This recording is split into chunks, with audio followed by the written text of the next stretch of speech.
పూరా లోకల్.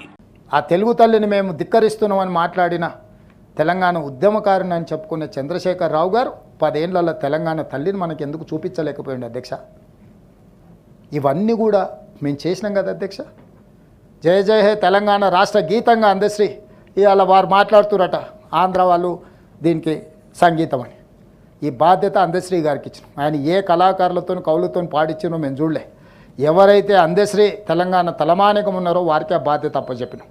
ఈరోజు అద్భుతంగా వచ్చిన జయ జయ హే తెలంగాణ పాడడానికి మీకు అభ్యంతరం ఉండొచ్చు. మీరు ఆంధ్ర గురించి మాట్లాడాల్సి వస్తే యాదగిరిగుట్ట యాదాద్రి ఎట్లయింది, దానికి స్థపతి కింద ఆనంద్ సాయి ఎక్కడి నుంచి వచ్చిండు, దాని ఆగమశాస్త్ర సలహాదారుడు చిన్నజీయర్ స్వామి గారు ఏ ప్రాంతం నుంచి వలస వచ్చిండు, ఏమైనా తెలంగాణ సంస్కృతికి సాంప్రదాయాలకు వీళ్ళకి ఏమైనా సంబంధం ఉందా అధ్యక్ష?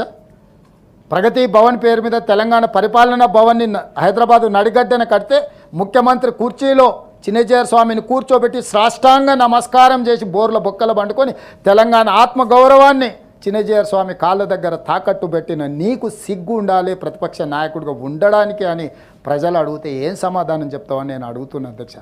ఇట్లా అనడానికి నాకు కొంత హోదా అడ్డం వస్తుంది, కానీ తెలంగాణ సమాజం అడుగుతుంది అధ్యక్ష. ఎవరి ఆనంద్ సాయి, ఎవరి చిన్నజీయర్ స్వామి, ఎవరు ఎక్కడి యాదగిరిగుట్ట, యాదగిరి గుట్టను చూపించి యాదగిరి అని పేరు పెట్టుకున్న వాళ్ళు యాదాద్రిగా మారిస్తే వాళ్ళ పేరు ఎట్లా మార్చుకోవాలి అధ్యక్ష? యాదగిరి గుట్టకున్న పవిత్రత మీకు తెలియదా అధ్యక్ష? కోరికలు నెరవేరని వాళ్ళు, లేకపోతే భక్తితో రాత్రి అక్కడ నిద్ర చేసేటోళ్ళు అధ్యక్ష.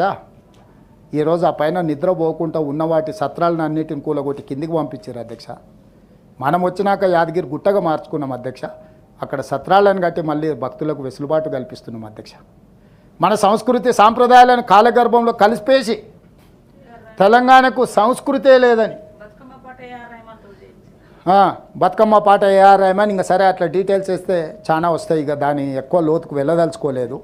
వాళ్ళ దుఃఖం ఏంది అధ్యక్ష అంటే తెలంగాణ ఉద్యమంలో ఇన్ని మాటలు మాట్లాడుతున్నారు ఎవరినో సోషల్ మీడియాలో అడ్డగోలు